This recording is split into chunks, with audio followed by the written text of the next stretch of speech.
Nakalabas na ng Philippine Area of Responsibility ang Bagyong Butchoy pero bukas ng hapon, inaasahang papasok sa PAR o sa Philippine Area of Responsibility ang tropical storm na nasa West Philippine Sea at may international name na Talim.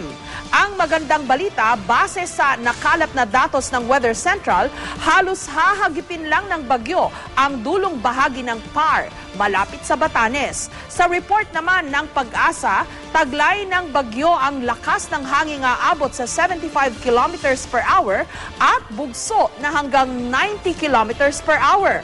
Mabilis ang galaw ng Tropical Storm Talim.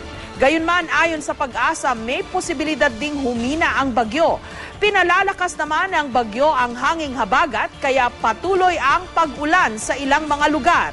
Sa radar imagery ng Weather Central, ang kanlurang bahagi ng Northern at Central Luzon ay inaasahang makararanas pa rin ng mahinang pag-ulan.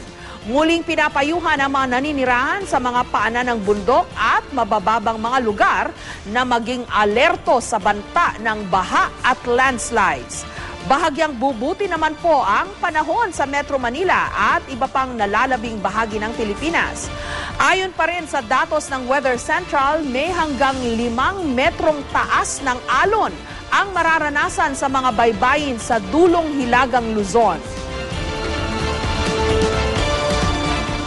Kapag nadinig nyo na nagpalabas ng gale warning ang Pag-asa o ang pamahalaan, ayan ay dapat nyong pakinggan.